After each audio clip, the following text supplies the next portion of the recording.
예수님 부활하셨습니다.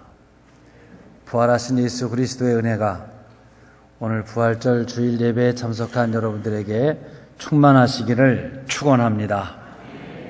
기독교를 한마디로 부활의 종교라고 합니다.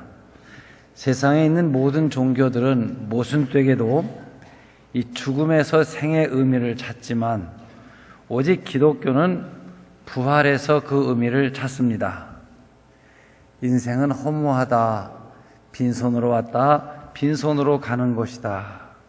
이런 입장에서 삶의 지혜를 얻는 것이 아니라 영원한 생명을 생각하며 삶의 지혜를 얻으려고 하는 것입니다. 사람들은 나름대로 삶의 지혜를 갖고 있는데 그 지혜의 가장 근본에는 사람은 죽는다. 이런 생각을 전제로 하고 있습니다. 실로 죽음은 엄연한 사실이고 진리입니다. 어느 누구도 죽음에서 예외일 수 없고 죽음을 부인하거나 모르는 사람은 없습니다. 나도 언젠가 죽게 된다는 것 의심하지 않습니다. 그리고 죽음에서 벗어나려고도 하지 않습니다. 여러분 모두가 영원히 산다는 것은 제가 보장해 드릴 수 없지만 저와 여러분이 죽는다는 것은 분명한 사실 아닙니까? 이렇게 죽음처럼 실제적이고 확실한 것이 없음에도 사람들은 죽음을 외면하면서 삽니다. 죽음을 싫어하고 무서워할 뿐만 아니라 부정하고 싶어 하지요. 그래 잊어버리고 살아. 그래 사람들이 안 죽을 것처럼 산다. 오늘 100년은 살 것처럼 사네. 이런 표현이 죽음 의식하지 않고 사는 사람이란 말이지요. 분명 인생의 종점이 죽음인데 그것을 싫어하고 없는 것으로 여기려고 하는 어리석음이 우리에게 있습니다.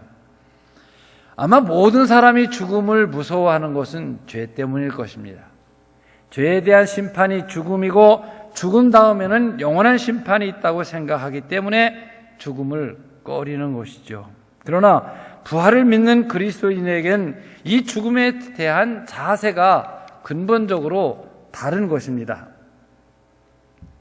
선교 현장에서 있는 재미난 이야기인데 어느 목사님이 광산촌에 들어가 교회를 세우려고 계획을 세우고 가 전도를 했습니다. 근데 그 광산에서 일하는 광부들 가정들이 강팍해서 목사님 말을 잘 듣질 않아요. 전도가 안 되는 거죠. 왜 안 되나 하고 연구를 해보니까 이 목사님 이전에 그 광산촌에 교회를 세우려고 어떤 목사님이 오셨었는데 이런 일이 있었다는 거예요. 저 아래 동네 사람들 사는 그 촌에서 이 갱 입구까지는 이 케이블 하나에 바스켓 같은 걸 타고 늘 조석으로 드나드는데 지금의 스키장의 리프트 같은 것입니다. 위에서 아래로 스키를 타고 내려가다가 스키를 신고 다시 올라올 수 없으니까 이 보호장구가 잘 되어 있는 리프트를 타고 사실 스키를 타면서 흥겨운 휘바람을 불면서 스키를 타지만 여러분 그 보호장구가 아무것도 없는 외줄에 이런 바구니 하나 매달린 데를 탄다고 하면 스키 탈 사람 하나도 없을 겁니다. 그리고 이 광부들은 조석으로 그 케이블을 타고 올라갔다 내려오고를 하는데 목사님이 전도하신다고 자기도 타겠다고 그래서 갔는데 까무러치셨대요. 그 아래를 내려다보면 천야만야 낭떠러리에서 기절을 하고 말았어요. 그때부터 광부들이 그 목사님을 무시했다는 거예요. 아니 천국이 있다고 믿는 목사님이 아니 이까짓 거 우리는 아침 저녁 타고 내리는 거를 타다가 기절을 하시면 되겠나. 그래 목사님이 궁색한 변명하시기를 이 죽은 다음에 아름다운 천국이 있다는 건 확실한데 죽음의 문턱을 넘어가기가 그렇게 어려웠었다고 무서웠었다고 이런 변명을 했다고 합니다. 사랑하는 성도 여러분, 과연 부활의 증인이란 무엇입니까? 죽음을 두려워하지 않는 것입니다. 그리스도인은 부활의 증인입니다.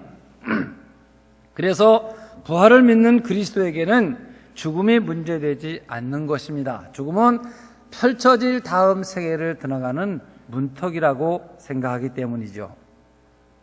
우리는 항상 종말적 신앙을 가져야 됩니다.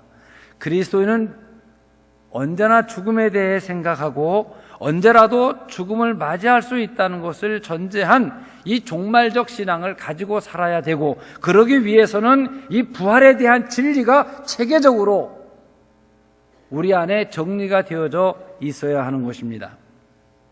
아직까지도 인류 문명이 만들어낸 최고의 여객선인 이 타이타닉호가 빙산에 부딪혀서 가라앉았잖아요. 그때가 1912년, 지금부터 106년 전입니다.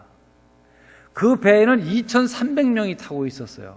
그 중에 구명보트는 800명분밖에 없었고 1,500명이 배와 함께 익사한 역사상 가장 큰 해상 사고가 타이타닉호입니다. 1999년 마지막 생존자 6명을 놓고 워싱턴 포스트지가 이 인터뷰를 했는데, 2,300명의 승객들이 아우성을 칩니다. 구명보트는 800명밖에 없습니다. 그때 순서를 정하여 보트를 탄 이야기를 그분들이 하는데, 우선 제일 먼저 보트를 타는 건 어린아이들입니다. 누구 집 아이든 어린아이가 가장 먼저 타고, 두 번째 노인들 타고, 세 번째 여자들 타고, 그 다음에 중요합니다. 자본주의입니다.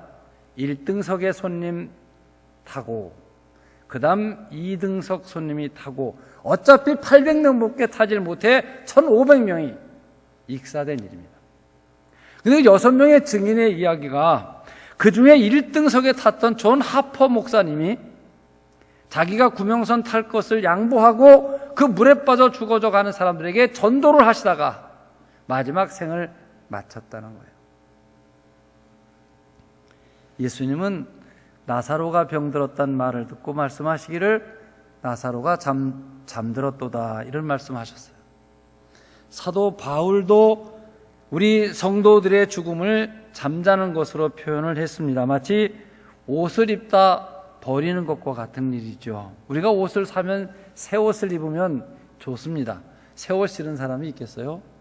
그런데 여러 번 입다 보면 세탁을 해야 되고, 세탁을 여러 번 하게 되면 옷이 헐어지고, 헌 것을 기워 입다 보면 이젠 버리게 되는 것이죠. 우리 육신도 태어나서 청소년기, 청년 때는 참 튼튼하고 쓸만한 게 우리 몸이라고 생각을 합니다. 그러나 시간이 가면서 헌 옷처럼 이제는 기워 입어야 될 때가 돼서, 아이고, 척추도 디스크를 고쳐야 되고, 무릎도 고쳐야 되고, 나중에 신장도 고쳐야 되고 하다가 이제는 헌 옷처럼 더 이상 쓸 데가 없으면 버리는 거죠. 죽음을 이렇게 어렵게 생각할 필요가 없다는 거예요. 바울은 땅에 있는 육신의 장막집이 무너지면 하나님께서 지어주신 영원한 장막에 우리는 들어가는 것이다 라고 말했습니다. 문제는 육신을 버리고 죽은 뒤에 하나님을 어떻게 만나게 될 것인가, 어떻게 주의 얼굴을 뵐 것인가, 이것이 중요한 것이지요. 죽음이라는 그 과정 자체는 별게 아니라는 거예요. 예수 그리스도께서는 죽어 장사 지낸 지 3일 만에 부활하셨습니다. 동정녀 마리아에게서 나시고 본디오 빌라도에게 고난을 받으시고 십자가에 못 박혀 죽으시고 장사 지내고, 왜 이 죽음의 일들을 사건건 누누이 이야기를 하고 있느냐 하면 예수의 부활을 말하기 위해서입니다. 완전히 죽으셨다, 완전히 죽으시고 나야 완전한 부활이 되기 때문인 것입니다. 이것이 우리가 믿는 바 고백이에요. 다음은 부활의 사실성의 문제입니다. 오늘 본문에서도 그렇지만 성경은 어디에도 부활 자체를 설명하려거나 증명을 하려는 그런 의사가 전혀 없습니다. 다만 부활하셨다. 왜냐하면 부활하신 일은 자연스러운 사실이기 때문입니다. 여러분, 사실을 사실대로 말하는 것처럼 쉬운 일이 없고, 사실은 아무도 말하지 않아도 사실이에요. 그러나 거짓말은 아무리 미사력을 동원하여 이야기해도 할 때마다 거짓말은 다르게 되고 일관성이 없기 때문에 결국 거짓말이 들통나는 것이지요. 성경을 아무리 살펴봐도 예수의 부활을 증거하려는 기록이 없다는 거예요. 단 두 가지 말하는 것이, 이 구약 성경에 예언되어져 있는 그 말씀이 예수 그리스도의 부활을 통하여 성취되었다. 성경대로 되었다는 거예요. 두 번째, 우리가 다 봤다고 해요. 할 말 있습니까, 여러분? 모두가 다 봤고 500명의 문을 앞에 승천했는데 여러분이 꼭 보셔야 되는 것이 아니지 않습니까? 성경을 자세히 보게 되면 예수님은 자신이 부활에 대해서 누차 말씀을 하십니다. 그래서 로마 당국자들이 실제로 예수가 부활할까봐 무덤 문을 큰 돌로 막았고 인봉을 했고 보초를 세워 지키게 했어요. 어떻게 보면 예수님 편의 사람들, 제자들은 부활을 아무도 믿지 않아 도망을 한 것이고, 예수를 십자가에 죽인 당국자들은 부활을 믿었기 때문에 보초를 세우고 지켰어요. 그러면 정작 예수의 부활이 없었다면 한갓 웃음거리가 되어져 버렸고, 부활이 없었다면 여호와 하나님도 없는 게 되고 마는 겁니다. 사랑하는 성도 여러분, 사순절 기간을 지나면서 누차 말씀드렸습니다만 예수의 죽음은 사고사가 아닙니다. 우연사도 아니고 병들어 죽은 것도 아닙니다. 예수님 스스로 반드시 죽게 될 이유에 대해 말씀하셨고 부활하실 것을 예고하셨습니다. 당시의 종교 대통령이라고 할 수 있는 가야바가 유대 국회를 소집하여 예수를 죽이기로 결의했고, 로마 제국을 대표하여 빌라도의 공권력이 사형 집행을 한 죽음이에요. 온 천하에 공지된 사실이며 죽은 예수를 또 죽이는, 창으로 찔러 확인까지 하는 분명 죽음당한 죽음입니다. 그렇다면 예수의 부활은 역동적인 부활입니다. 굉장한 능력이 동반된 부활이라는 말입니다. 유다왕 헤롯의 계획이나 대제사장 가야바의 회심의 미소나 자랑거리, 빌라도의 로마 군대 모두의 그 힘을 뒤집고 예수님은 부활하셨다는 이 되는 거예요. 그래서 기독교의 생명이 부활이요 교회의 생명이 부활입니다. 이 엄청난 사건으로 인하여 인류의 역사는 그 방향이 뒤바뀌어 가지요.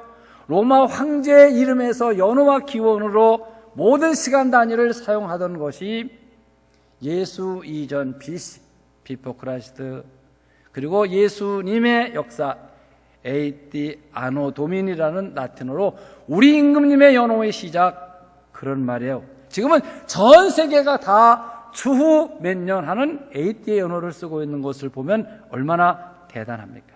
기독교를 그렇게 핍박했던 로마가 신성 로마 제국이 되고 그 예수를 죽인 그 공권력이 전 세계에 복음을 전하게 하는 추진 능력이 되어서 아프리카와 아메리카나, 오스트리아, 뉴질랜드, 대양주까지 다 복음을 전파하게 하는 힘이 로마의 힘이 되었다는 것이죠.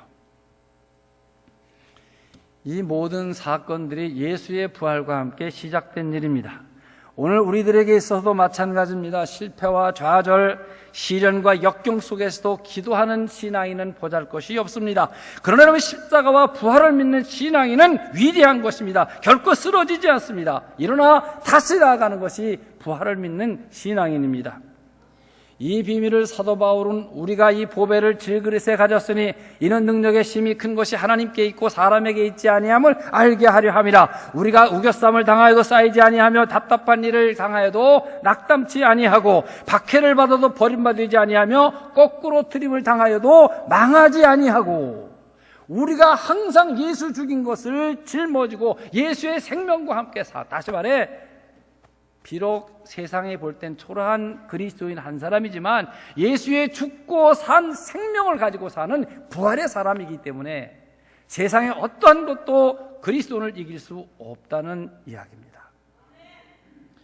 오늘도 이 부활을 믿고 여러분 새 힘을 얻으시기를 축원합니다. 여러분 아시다시피 기독교의 역사는 순교의 역사입니다. 예수의 죽음과 부활을 목격한 제자들은 역사상 그 많은 사람들이 전도 현장에서 자기 생명을 내놓고 순교로 복음을 전했습니다. 무엇을 말합니까? 부활이 확실한 사실인 것을 믿고 굳게 믿고 그들이 일했다는 말이죠. 죽은 다음에 펼쳐지는 새 생명의 세계를 너무나 분명하게 보고 있기 때문에 지금 육신적으로 고통당하는 이 순간을 넘어가는 통문으로 생각을 했기 때문에 순교할 수 있었던 것이죠. 여러분, 예수를 부활하는 증거에 있어서 그 숱한 순교자들의 순교보다 더 중요한 증거가 어디 있겠습니까? 세 번째는 생명의 신비입니다. 부활은 초자연적인 역사입니다. 옛날 생명의 연장도 아니고 옛날 생명의 발전이나 진보도 아닙니다. 옛 생명이 완전히 죽은 뒤에 새로운 생명의 역사가 부활이지요. 생명은 참 신비한 거예요. 제가 생명을 가졌다고 생각해도 생명을 말할 수 없어요. 제가 생명이 끊어졌다고 해도 말할 수 없는 것이에요.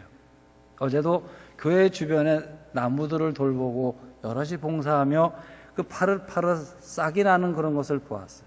저는 식물의 생명이나 동물의 생명이나 그것들을 보면 참 신비하다는 생각. 어디서 이 풀씨의 생명이 주어졌고 언제 이 생명이 어떻게 해서 생명이 자라나고 어떻게 해서 이 생명이 없어지는 것인지, 생명을 다루고 농사를 짓고 동물을 키우면서도 우리가 모르는 것이 여러분 생명이에요. 볼까 말까한 그 씨앗이 떨어져 큰 나무가 되는데 그 생명의 능력, 성장의 힘은 어디에서 있는 것일까? 한 남자와 한 여자가 결혼해서 아기를 낳는데 참 2kg, 3kg 아이를 낳는데 그 아이가 80kg가 되고 185cm의 큰 아이로 자라나고 자라나되 또 엄마 아빠를 그대로 닮아서 자라나는 걸 보면 이걸 여러분 어떻게 이론적으로 설명을 하겠어요? 못하는 거예요. 생명은 참으로 신비한 거예요. 또 중요한 것은 이 부활의 신비입니다. 부활은 자연적 생명의 변화나 윤회를 말하는 것이 아닙니다. 무슨 애벌레가 자라서 나방이 되고 나비가 알을 낳고 뭐 그거 말이 되질 않아요. 예배 후 여전도에서 여러분들 달걀을 드릴 텐데 그 달걀에서 병아리가 나온다고 부활을 말할 수 있는 것도 아닙니다. 이 자연적 생명의 성장 과정도 아닙니다. 동물들의 세계에서 한 생명이 죽고 회생하여 다시 옛 생명으로 태어난다, 그런 얘기도 아닙니다. 개구리가 가을이 되면은 땅속에 들어가 겨울잠을 자다 경칩이 되면 입이 떨어지고 나오는 동면을, 그런 얘기도 더더욱이 아닙니다. 또 우리 기독교가 말하는 이 부활의 생명이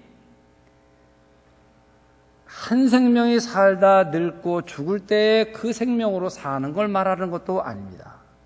사실 여러분, 지금 요양원에서 80, 90 연세를 다해 가시는 그분이 죽었다 다시 한번 산다, 그런데 그 모습으로 사는데 무엇으로 살아요? 생각해 보세요. 그렇잖아요. 우리가 살아온 것처럼 다시 한번 사는 걸로 산다면 끔찍스러운 거예요. 이게 아니라는 거예요. 그러면 과연 성경이 말하는 부활은 무엇입니까? 이것은 오직 인간에게만 주어진 변화의 생명의 신비 변화로서 예수 그리스도의 부활만 말하는 거예요. 어디에도 전례가 없고 오직 예수 그리스도의 부활, 이것이 한 번의 예가 되는 것입니다. 러시아의 문호 톨스토이가 쓴 부활이란 책을 저는 부활뿐 아니라 톨스토이의 작품들을 거의 다 읽어봤어요. 그리고 톨스토이를 좋아해서 이 소련의 문이 열리면서, 러시아가 문이 열리면서 아마 제일 먼저 간 사람 중에 하나일 거라고 생각합니다. 가서 러시아 말을 한마디도 못하니까 고려인 사람 하나를 사서, 인건비를 주고 사서 이 톨스토이에 관한 걸 적어서 가보자. 톨스토이가 태어난 곳, 톨스토이 자란 곳, 톨스토이 농장, 톨스토이가 죽기 전에 살았던 집, 마지막으로 톨스토이의 무덤, 거기서 사진 찍은 것도 제 책상에 있는데, 자, 이 톨스토이의 이 관한 부활은 이 영혼 불멸이나 인간의 이성이 회복되는 걸 이야기하는 거예요. 그 주인공인 네플루도프라고 하는 청년이 한때 청년일 때에 까추사라고 하는 여인에게 몹쓸 짓하고 그 여인이 그 사건으로 말미암아 불행해지고 자신이 외면했다 나중에 자신의 이성을 찾는 인간성의 회복이라 이렇게 말하는 것이 오히려 맞을 거예요. 근데 소설책 제목이 부활이어서 잘못 착각하기 쉬운데 그것을 말하는 것이 아닙니다. 부활은 영과 육이 함께 사는 것을 의미하고 그 표적이 예수 그리스도의 부활입니다. 오직 예수 그리스도에게만 그 예를 볼 수 있는 것입니다. 예수님 부활하셨습니다. 그런데 그 몸은 신비한 것입니다. 언제 다시 죽어야 되는 그런 몸이 아니고 시간과 공간의 제한을 받는 몸이 아니었어요. 예수님은 생전에 계신 십자가 이전에 예수님은 목말라서 물을 숨어가서 우물가에 물을 찾으셨고, 피곤하셔서 그분도 뱃전에서 주무시기도 하고, 시장하셔서 무화과 나무를 가서 열매가 있나 기웃거리기도 하시는 분이셨어요. 그렇죠? 그런데 부활하신 예수 그리스도는 제자들이 문을 꼭 잠궈놓고 자기들 체포될까봐 불안하여 있는 다락방에 문은 열지도 않고 벌써 들어오셔서 너희에게 평강이 있을지어다, 이 말씀을 하죠. 엠마오 도상으로 이 가는 제자들과 동행하시고 동시에 디베랴 바닷가의 제자들과 함께 하시는, 분명히 옆에서 육신을 보게 되면 인간이신데 불이 활활 타는 앞에서 물을 잡수시고 생선을 구워서 버석버석 씹어 잡수시고 떡을 드시면서 너희들도 먹으라고 권하시던 주님이십니다. 어떻게 표현하시겠어요? 부활하신 몸 역시 몸이 틀림없어. 그래서 도마에게 왜 의심하느냐, 내 손에 못자국을 만져봐라, 옆구리에 창자국을 만져봐라. 만져보니까 그 몸이에요. 십자가 달리시기 전의 몸같이 느껴졌어요. 그런데 설명할 수가 없는 완전한 몸, 우리 표현으로는 신령한 몸, 이렇게밖에 표현 못하는 거예요. 사실 우리는 세상을 살면서 다 경험하지만 육신도 온전하지 못하고 우리의 이성도 온전하지 못하고 우리 영혼도 온전하지 못합니다. 우리가 애들한테 이놈아 정신 일도 하사불성이야, 마음을 집중하면 못할 일이 없는 거야, 정신 차려. 그러면 여러분, 육체가 완전하지 못해 죄를 지면 이성이 죄책감을 느끼고 괴로워하고 영혼이 병들어 버려요. 이걸 어떻게 우리가 나누어서 설명을 하고 종합해서 설명을 할 수 있나 한번 생각을 해 보십시오. 우리는 영육 간의 모든 것이 불완전하죠. 그런데 성경이 말하는 예수 그리스도의 부활은 신령한 것이다. 영도 온전하고 육신도 온전하신 그런 부활의 몸이라는 거예요. 그리고 중요한 것은 예수 그리스도의 부활이 단순히 예수님 한 분의 부활만 말하는 것이 아니라는 거예요. 고린도전서 15장은 길게 예수님의 부활에 대해 설명하고 동시에 그것이 우리의 부활로 힘을 내라고 바울이 논문처럼 쓴 책이 고린도전서 15장인데, 이제 예수의 부활은 앞으로 부활할 모든 부활의 첫 열매가 되신다는 것입니다.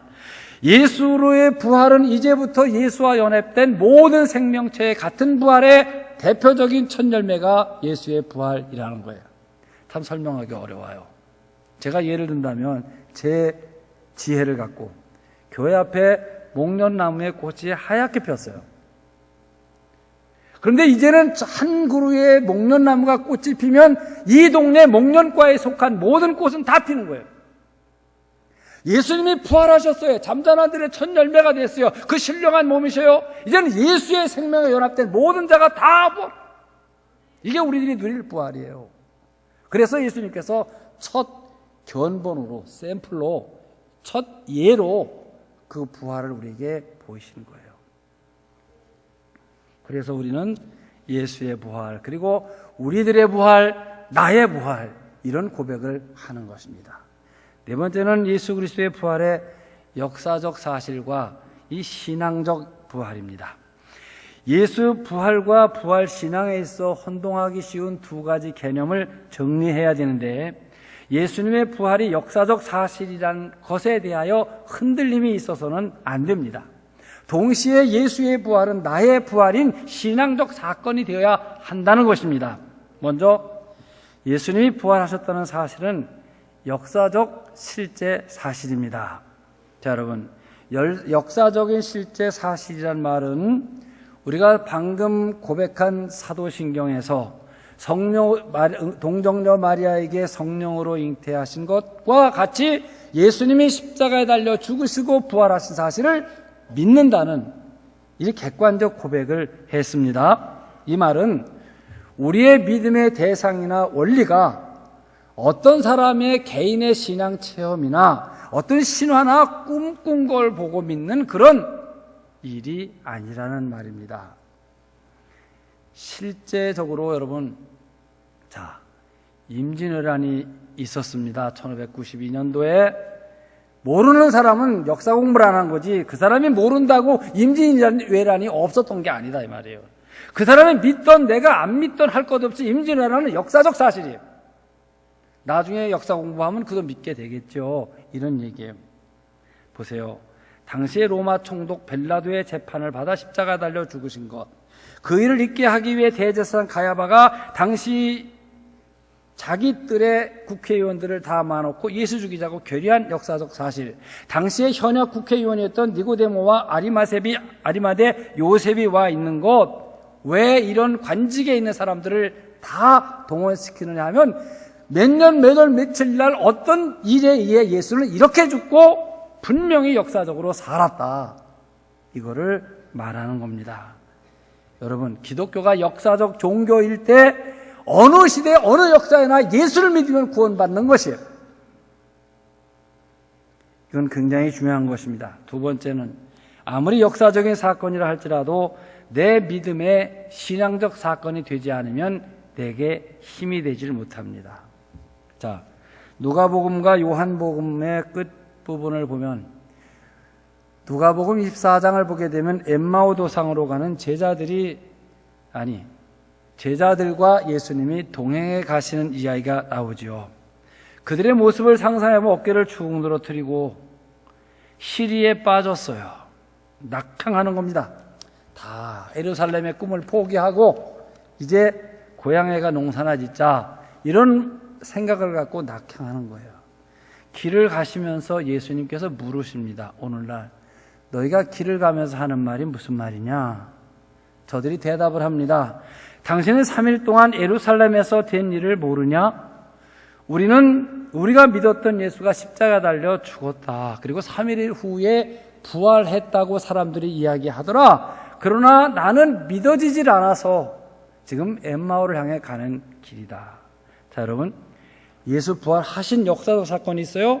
다른 사람들이 부활하셨다고 얘기를 해요. 내가 들었어요. 안 믿어져요. 그래서 내게는 부활이 없어요. 그래, 엠마오로 낙향을 하는 거예요. 요한복음 20장 쪽을 보게 되면 막달라 마리아가 예수를 만나고 제일 먼저 뛰어서 베드로에게 예수 무덤에 안 계시다 말했다. 근데 그 자리에 같이 들었던 요한이 둘이 그래 가보자 그러고 무덤을 향해 뜁니다.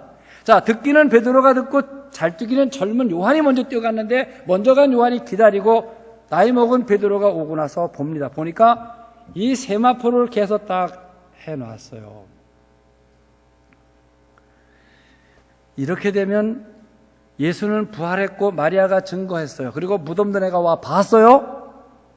그런데 베드로와 요한은 물고기 잡으러 가노라 하고, 요한복음 21장의 서두가 나는 물고기 잡으러 간답니다. 그리고 티베리아 바닷가로 갔습니다. 자, 여러분, 3일 전에 죽은 예수, 사망 권세 이기시고 부활하셨습니다. 다른 사람들이 봤습니다. 그것도 아주 가까운 막달라 마리아가 봤답니다. 무덤도 가봤습니다. 그런데 베드로에게 신앙적 사건이 되질 않으면 베드로, 부활하신 예수님은 별개의 일이 되어져 버리죠. 여기서 오순절 사건이 필요한 거예요. 오순절에 성령인 강림이 임하고 성령께서 부활하신 사실을 믿게 함으로 이제 제자들은 부활의 증인들이 됩니다. 어떤 상황에서 순교한다 할지라도 예수의 부활을 함께 믿는 그들은 부활의 증인으로 사명을 감당하며 생을 마칩니다. 우리의 신앙 고백은 역사적 예수 부활을 먼저 믿고, 그리고 내 안에서 성령의 역사로 말미암아 나의 부활, 내 영적인 부활로 우리의 삶에 부활하신 예수 그리스도와 함께하는 삶을 살아야 하는 것입니다. 마지막으로 부활의 능력입니다. 예수님 부활하심으로 우리의 죄를 위하여 죽으셨고 우리를 의롭게 해주심으로 부활하십니다. 생각해보면 부활이 없다면 우리는 예수님이 왜 죽으셨는지를 모릅니다. 병들어 돌아가셨는지, 진짜 강도들처럼 죄짓다 잡혀 강도들 속에 섞여 섞어서 죽게 된 건지 안 죽으려고 도망다니다 불가피에 잡혀 억지로 죽으신 건지 모릅니다. 정말 우리 죄를 위하여 죽으신 건지는 더더욱이 모르지요. 부활이 없다면 흩어졌던 제자들이 다시 모일 이유가 없고 십자가 이야기를 우리에게 전해줄 사람도 없었을 것입니다. 예수의 부활은 의롭다 여기심의 완성이며 하나님께서 우리를 사랑하신 사랑의 완성입니다. 부활은 곧 하나님의 사랑의 확증입니다. 십자가만 가지고는 반쪽밖에 되지를 못하다는 거예요. 지난 주간은 참 애절한 죽음의 이야기 두 가지를 들었어요. 그래서 끈이 풀려진 개가 길에 다닌다고 누가 그걸 119에다 신고를 해서 사람이 셋이 죽었어요. 그것도 20대 여자분들, 한 분은 신혼에 단꿈을 꾸는 그런 사람이고 20대 초반에 이제 소방관으로 임직되기 직전에 참 청춘들이 풀려진 개 때문에 죽은 거 안타까워요. 그들은 공직자로 사명을 위해 그런 일을 사고로 당한 일이지만 듣는 우리로서 너무나 마음 아프잖아요, 여러분. 그런 거 하면 또 나이 연세 드신 70대 어른이 자기 부인이 몸을 불편해. 집에 불이 났어. 그래, 아내 부인이 있거든. 동네 사람들이 못 들어가게 막는 걸 아내 구한다고 들어갔다가 이 노인도 그냥 못 나오셨어요. 우리 남자분들 그런 용기 있나 한번 물어보세요, 스스로에게. 그야말로 자기 몸을 불살라서 아내를 사랑한 사랑이에요. 근데 못 나왔죠. 어떤 경우는 교통사고가 나는 자리에서 어머니가 아들은 밀쳐서 다치지 않게 하고 자기는 어쩔 수 없이 차에 부딪혀 세상을 뜨는 그런 사고도 있어요. 자, 여러분, 엄마가 나를 사랑해 주는 것도 좋고 남편이 불구덩이에 뛰어들어오는 것도 좋은데 같이 살아야지. 그럼 엄마가 죽으면서까지 나를 살려준 건 참 고마운데, 그 사랑 정말 고마운데 이 험난한 세상을 엄마 없이 나는 어떻게 살아, 또 어린아이가.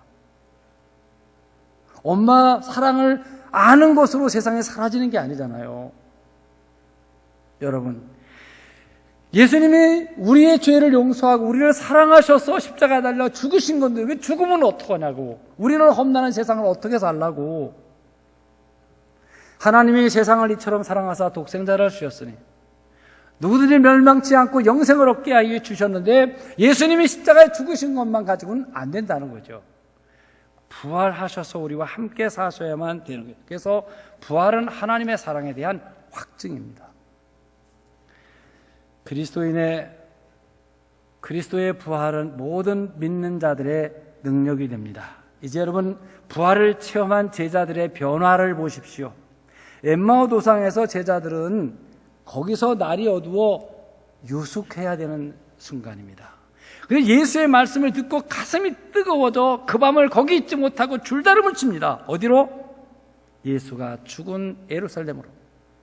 거기는 지금 순교하러 가는 것입니다. 부활을 증거하러 가는 것입니다. 두렵지 않습니다. 이게 엠마오를 향했던 제자들의 180도의 방향 전환입니다.